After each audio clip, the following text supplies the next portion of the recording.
You're listening to the Mindful Mama Podcast, episode 183. Today, we're having a special on-air coaching edition on how to handle potty talk. Welcome to the Mindful Mama Podcast. Here, it's about becoming a less irritable, more joyful parent. At Mindful Mama, we know that you cannot give what you do not have. And when you have calm and peace within, then you can give it to your children. I'm your host, Hunter Clark-Field's Mindful Mama mentor. I help smart, thoughtful parents stay calm so they can have strong, connected relationships with their children. I've been practicing mindfulness for over 20 years. I'm the creator of the Mindful Parenting Now membership, and I'm the author of the upcoming new book, Raising Good Humans, a mindful guide to breaking the cycle of reactive parenting and raising kind, confident kids. Welcome back. So glad you are here, dear listener. Oh my gosh, do you have kids going back to school this week? If your kids are old enough for that, mine are. It's crazy. It's end of the summer, transition time. Whew, so many big emotions coming up around my house. And maybe they are for you too. I don't know. But I am so glad to be here in your ears today. Thank you so much for listening. This is a very special episode of the Mindful Mama podcast where I'm going to be talking to a wonderful mindful parenting alumni, Bethany, about a mom of a 6-year-old, about her challenges having to do with her 6-year-old being really negative and using inappropriate language in public, which then, of course, results in the 4-year-old doing the same thing. And so she had been using threatening consequences to get them to stop. So we talk about what is happening and how to deal with that. So it really, the whole potty talk is super annoying, but it really gets worse when your child does it in public, because then it really triggers this embarrassment too. So you'll hear as I talk to Bethany about how to deal with this and the other things that her 6-year-old is saying. So be sure to tune in. You're going to hear some important takeaways that resorting to threats may seem okay and may seem to actually work in the short run, but in the long run, it actually creates resistance, and how vital it is to acknowledge and feel our feelings, and then the beliefs actually that are under the surface that can drive our behavior. It's really fascinating, and I know that you will get so much out of this episode. And before we dive in, I just want to let you know that the Mindful Parenting membership is coming so soon. We are working like crazy, my team and I, behind the scenes, getting things ready and to get things all ready for our already existing members, and then welcoming in the new members for the first time. We're so excited. And we are going to be kicking it all off with my Mindful Parenting free training, which is a really valuable, amazing 4 days of live training with me, where you're going to learn why your kids don't listen to you, how your brain is playing tricks on you, and how to create cooperative kids without losing your temper. So this is all going to be September 16th through 19th. This is 2019.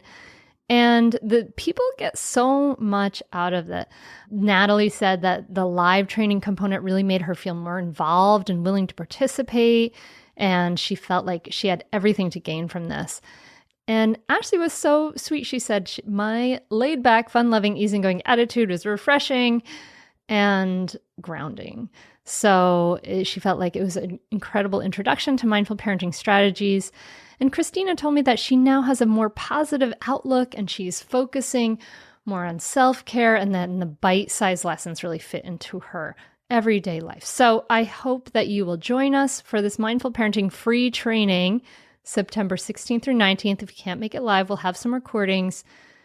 And you can join at mindfulparentingcourse.com/free training. That's mindfulparentingcourse.com/free training. So I hope that you will join us, and I get to meet you in real time and interact. I think that would be awesome. Let's chat. So mindfulparentingcourse.com/free training. Be there, be square. All right. Now, Join me at the table as I talk to Bethany.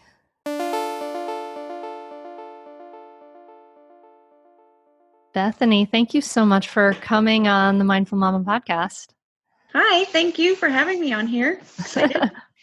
I'm glad to have you on here. And so this is an on-air coaching call. You took mindful parenting way back when, and I'm so excited to talk to you we'll talk about some of your wins and some of your challenges that are happening. But can you give us just sort of the lay of the land? Who are the major players in your life?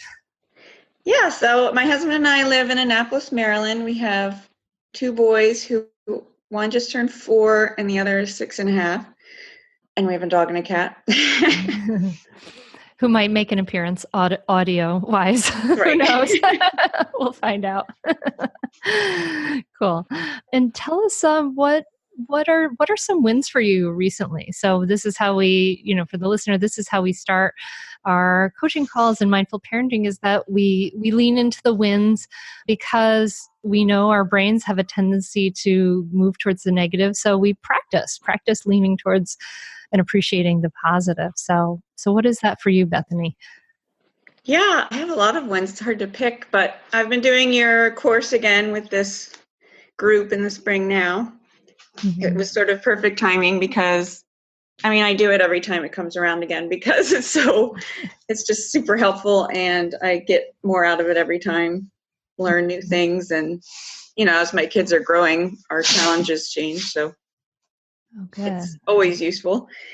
And I just finished radiation for breast cancer a few weeks ago. So I'm starting to get my energy back. I've been doing the yoga and mindful meditation every morning, which is a huge help. I just feel like my whole day is smoother thanks to those practices, especially the 5-minute yoga that you give us, because that's usually all I have time for in the morning, but that's been great. Oh, good. I'm glad that's helping. That's going to be incredibly hard to be, going through that, your breast cancer with a 4-year-old and a 6-year-old, having them there on your journey with that, seeing your difficulties with that. Right. And I think I'm a lot more patient now that I'm less tired. Oh, good. Because that makes it tougher to be, not reactive when you're exhausted. Yeah. So the radiation was like making you really tired, and now kind of finishing up, you're able to have some more energy and attention and all that stuff. Right. Oh, good. Whew. Wow. Okay, cool. So some wins, you're really kind of diving in again. You're coming back to that meditation and that self-care, and that's great. I love it. High five, Mama. Thanks. All right. Awesome. Cool. So what challenges are coming up for you? The main thing lately is my 6-year-old has a tendency to use a lot of potty talk. Like he thinks boys think it's funny to talk about poop all the time, apparently. I didn't know this until I was a mom of 2 boys, but I think it's hilarious. So he's always making up songs or rhymes or just all kinds of things about inappropriate topics. Or he loves to talk about movies that he knows he's not allowed to watch, like Deadpool or Jason, which is really embarrassing when we're out in public because, I have to say, I promise I don't let him watch that, like he's never seen that movie, I promise. But then, when he gets going, then the 4-year-old gets going too. And then I just find myself usually resorting to threats because it's just so embarrassing and I need it to stop. It's like, this has to stop right now. There's other kids around or, other families. And I'm like, I start the counting to 3, or I just say there's going to be a consequence, which is it's not where I want to go, but I haven't figured out how to calmly get through that when we're out in public, I guess, is the biggest challenge right now. Are you frustrated with parenting? Do you want to practice conscious, compassionate parenting, but you don't know how? It's not easy, and there's no roadmap for this. until now. I'm Hunter Clark Fields, creator of the Mindful Parenting course, and I know how frustrating it is because I've been there. I struggled as a young mom, and when I found myself yelling and triggered by my child, I knew there had to be a better way, and there is. Mindful parenting is different from other parenting trainings. They don't tell you that all of that good advice is as good as useless when our internal stress response is triggered. Mindful parenting teaches you research-based tools and practices to reduce your stress response so that you can respond rather than react. And it teaches you exactly what to say so that you can create willing cooperation from your child. You can learn more and enroll at mindfulparentingcourse.com, and you can join us for a free live training coming up soon where you'll learn why your kids don't listen to you, how your brain undermines your parenting, and how to create cooperative kids without losing your temper. Sign up now at mindfulparentingcourse.com/free training. That's mindfulparentingcourse.com/free training. I'll see you there. Oh, wow. That sounds like an incredibly embarrassing and frustrating moment. Yes. Oh, man.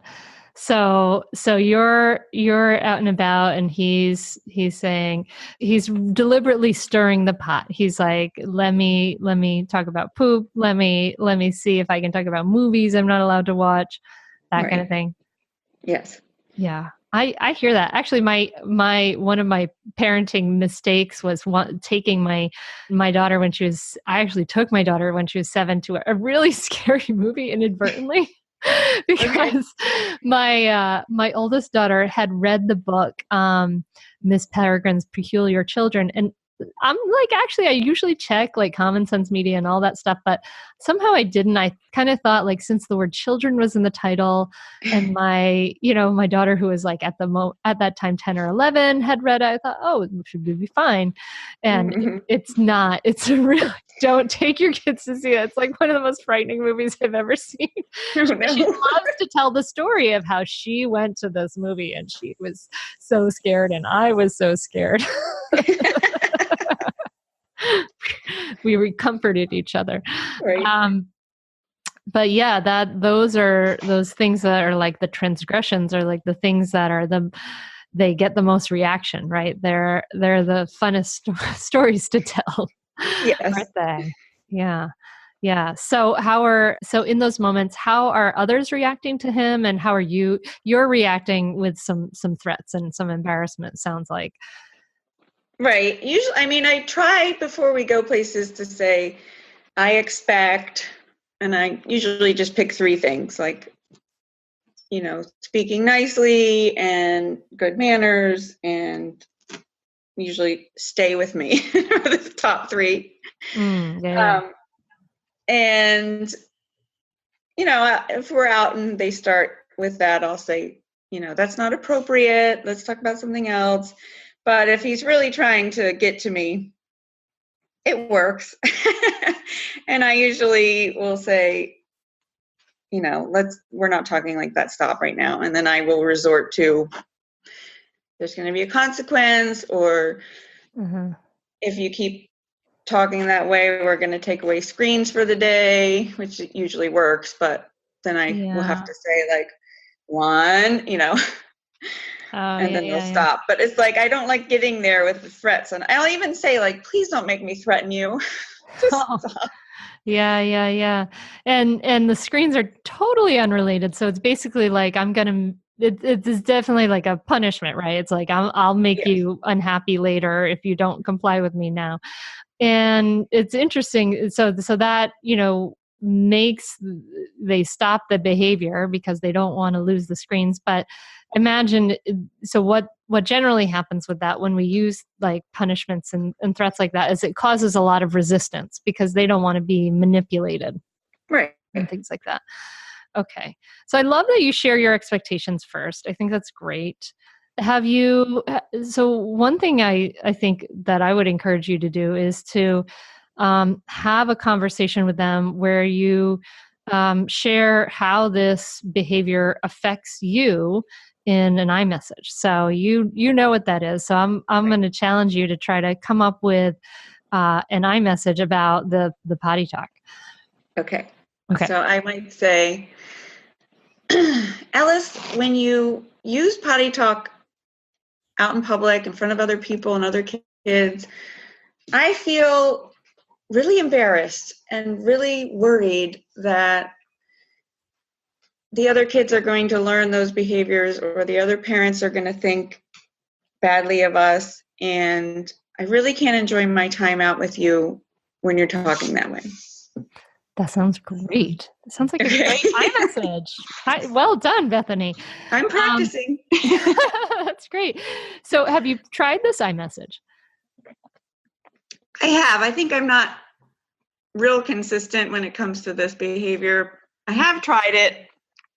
And I've even said, like, when we're at home and it's just the family and you're goofing around, that's different and that's okay, and get it out of your system. Mm-hmm. We talk about it when it's not right then and there happening.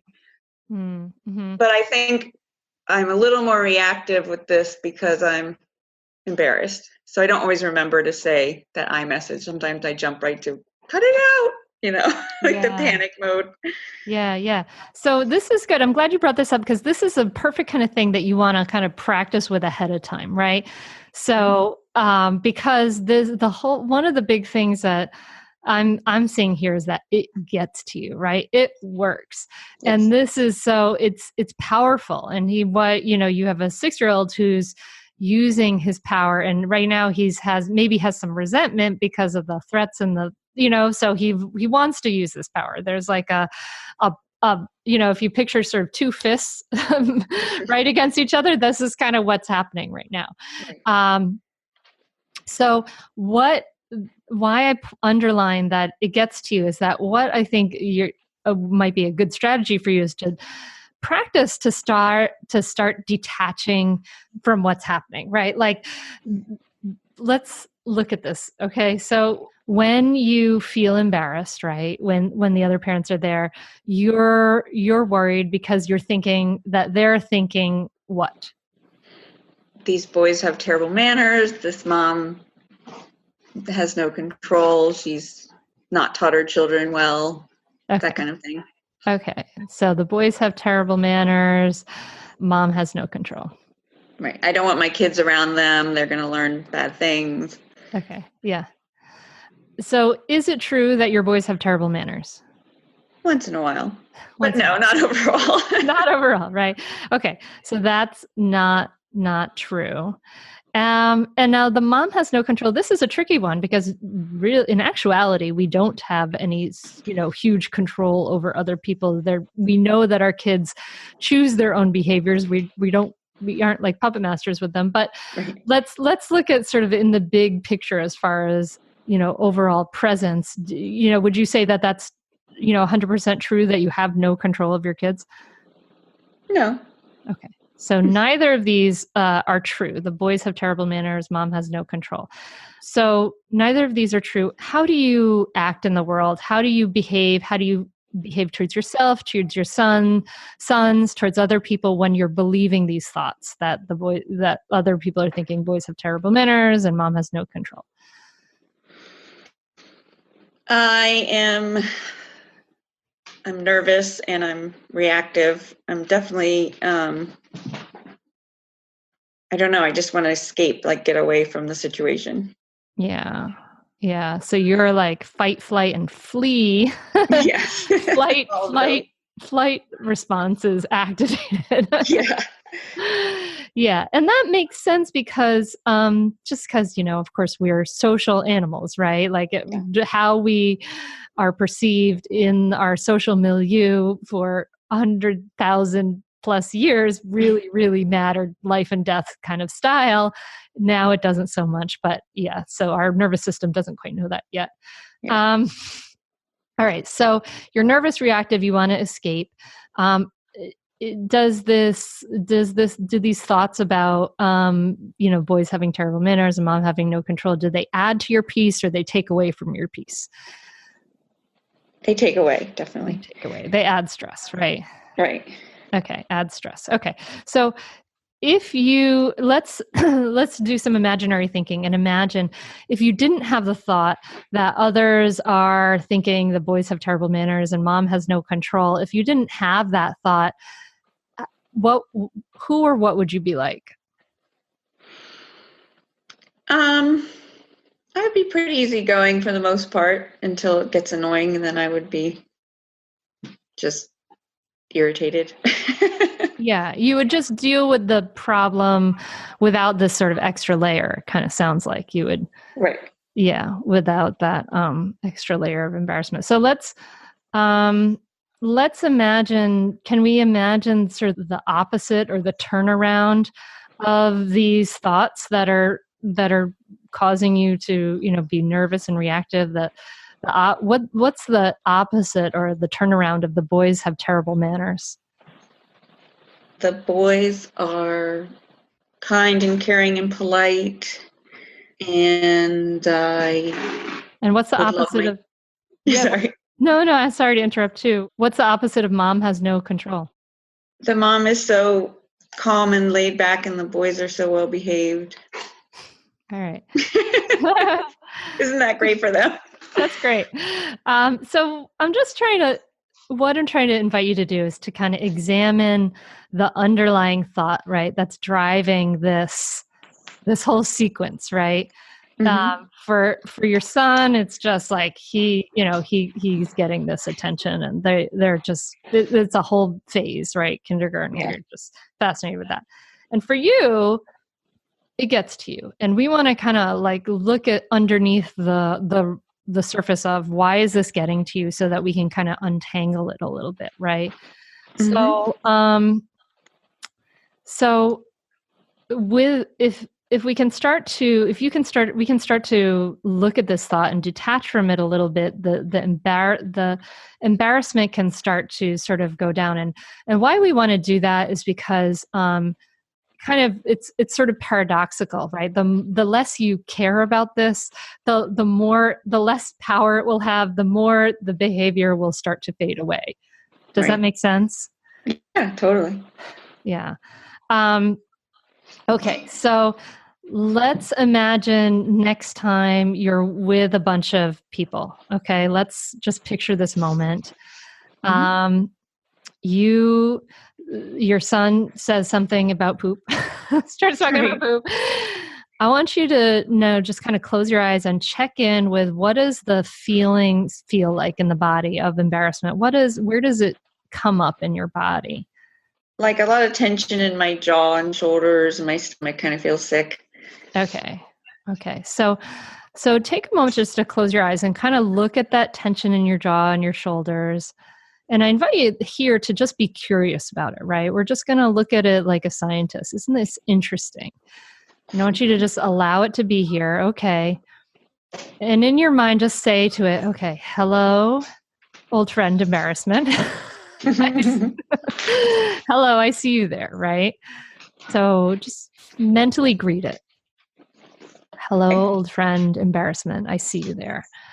And then I want you to now choose your next action. Choose what do you think would be the best way to address this behavior, disregarding, what other people think, but how it affects you. How can you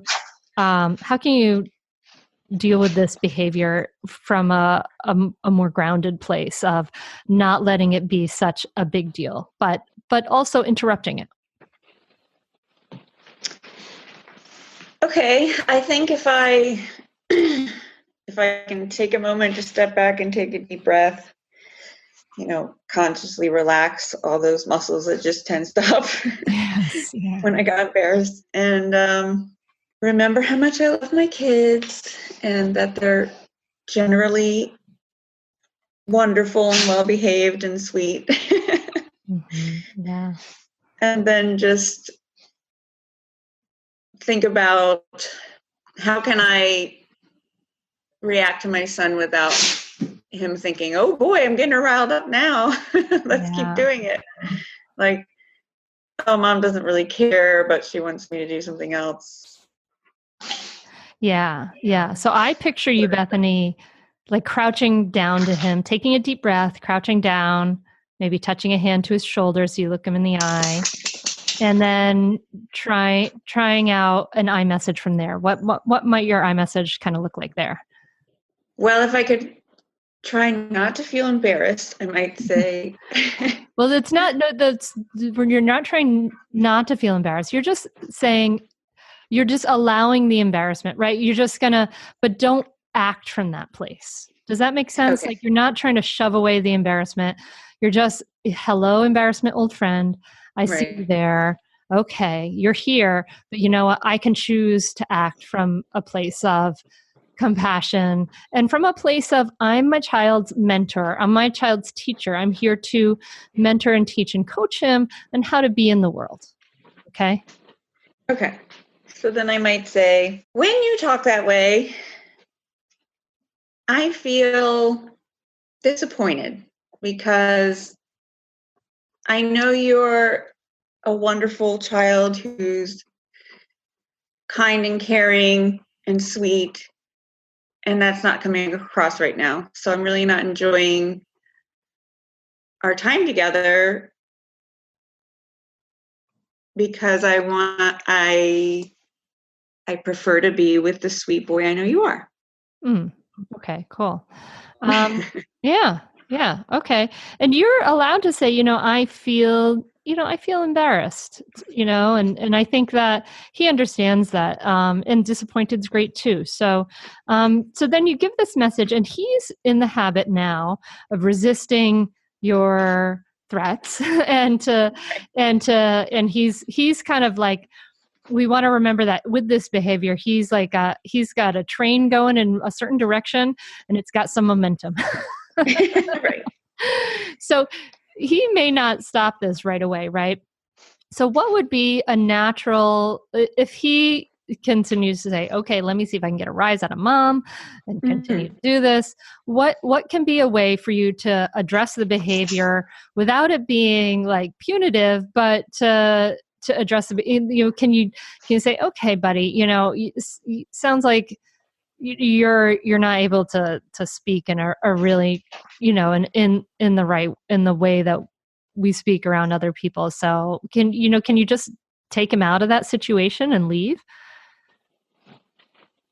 Yeah, I mean, we can. I guess I have to frame it as not like a threatening, Yeah. stop it or relieving situation, but just say, right now you can't stop acting that way, so we're just gonna take a break, or we're gonna go do something else, or you have Yeah. to leave. Yeah.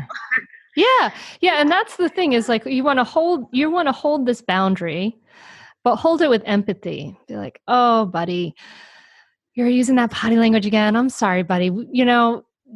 We can't stay here, when you use that potty language. So we're going to have to just take a break and say it with empathy. And maybe he's like, no, mommy, giving me another chance. And maybe sometimes you do, maybe sometimes you don't. And you hold that boundary. If you notice he's having trouble, he's kind of pushing it and pushing it and pushing it. Right. But yeah, I think that what you want to think about is that you're like, that this is just the consequence and this is just something you have to do because it's not fun to be around someone who talks like that, right? It's for everybody.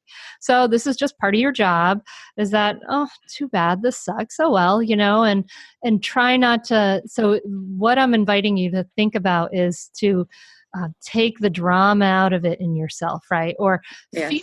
feel the feelings, but then don't act from that dramatic place. And that's really a hard ask I'm asking you to do. It is hard.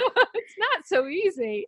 Yeah, we have left a restaurant before, but it's so hard when you leave not to be like grumbling and carrying on about it afterwards. It's kind of like, a restaurant's a tough one. If it's a playground, it's a lot easier. I'm kind of picturing the playground in my head, but okay. A restaurant sounds worse.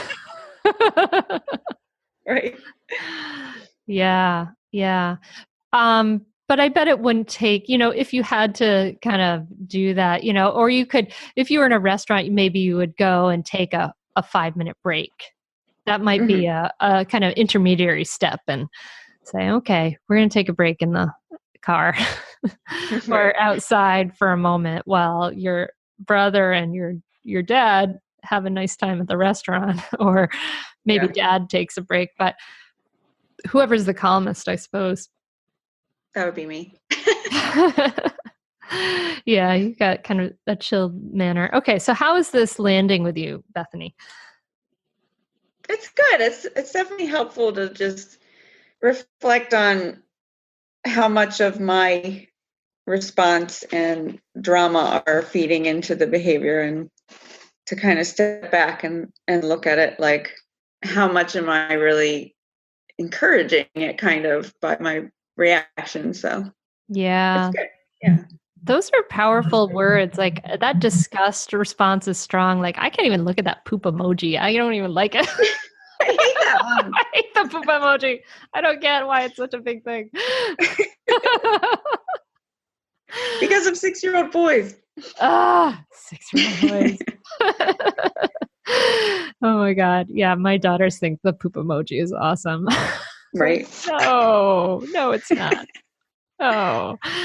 All right, cool. So, and with some of these things, it is helpful to step back and sit and practice it, kind of go over it in your mind, have a plan, allow yourself to allow that time to acknowledge and process the feelings that are happening for you.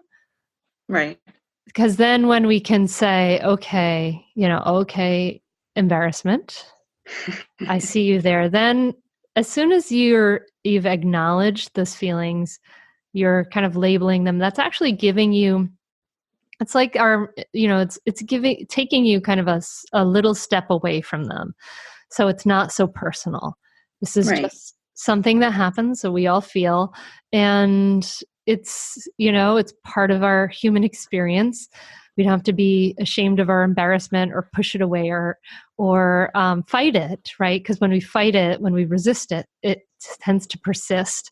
And if we ignore it, it tends to pop up and feed other things. So if we can acknowledge that feeling and say, okay, hello, feeling, feel it, actually feel it, take a moment to feel the physical manifestations of this feeling, then it's not controlling you and pushing you so much from the inside out. Yeah. Yeah, that's true. That's my favorite thing about your approach is I actually kind of look forward to the boys misbehaving because then I can practice, like, is this going to work? What's going to happen? What's going to change? It's fun. Oh, that's so cool. So you're taking that curiosity to those moments. That's really awesome. That's great. Like, I can't wait till we're in a restaurant talking about poop again. You're like, really, I'm ready now. Yeah, let's see if I can do it. Cool. So that's cool. And that's just what you want, Bethany. You want to take these challenges, right? And let them be your teacher. Let them help you grow. Just like we have challenges in school that challenge us and then we grow from them a little stronger. It's the same thing with our parenting. Cool. That's cool. Well, good. All right. So, and it can be, and the same thing with the movies, by the way, that he's not allowed to watch. That's actually, like, I would kind of say that's not, I would question whether that's your problem, Bethany. Right. You could say, well, he doesn't watch these movies, and clarify any misperceptions other people might have. But if somebody doesn't believe you and says, oh my gosh, Bethany's letting her child watch Jason, then that person is not a person you want for your friend anyway. That's true. Right. Yeah. Yeah. And that's, again, okay. Hello, embarrassment. Hello. Oh boy. All right. All right. Cool. Well, good. Well, I'm happy that you are continuing your meditation and your yoga. And I know that will help you on your journey in your recovery and all of that. And I like that your point of view about your sons is you have a beautiful point of view about your sons, about these challenges, about seeing them as your teachers, and that way you have right now about not fighting these challenges and not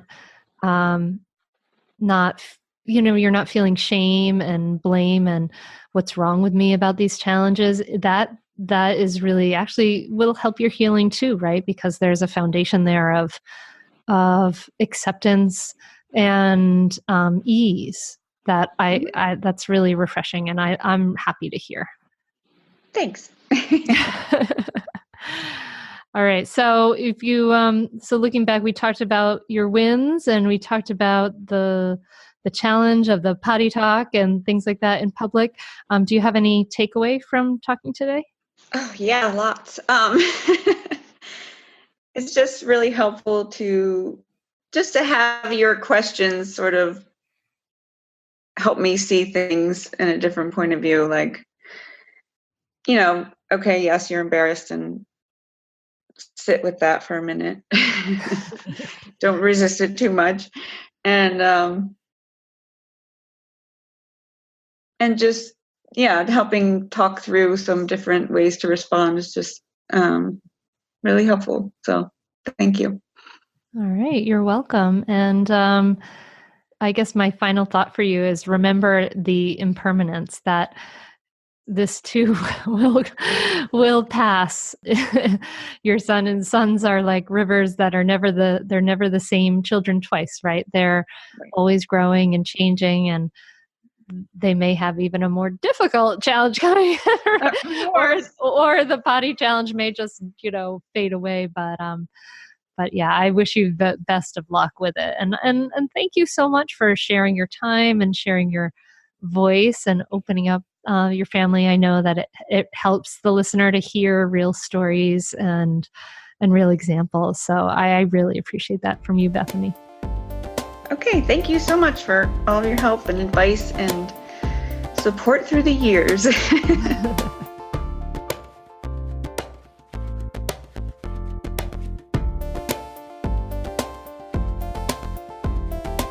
Thank you so much for listening and listening all the way to the end. Rock on for you. Sometimes it can be hard to get to the end of a great podcast, but you are here hearing the end. So my heart goes out to you and thanks. If you have any questions, you're always welcome to email me at hunter@mindfulmamamentor.com. Check in with me in the Instagram so that we can chat about this episode and any questions that you have. And I hope that you will join us for the Mindful Parenting free training. It's at mindfulparentingcourse.com/free training. That's mindfulparentingcourse.com/free training. And I will see you there, I hope. Be there or be square. I don't know why I'm saying that today. But I hope you'll be there. You'll get so much out of it, and I can't wait to connect. Until then, and until next week, I hope you have a beautiful week. I hope you have some peace and some chill time. And I'm wishing that for you. I'm wishing that for me, and I will be practicing that for sure. All right. Till then, namaste.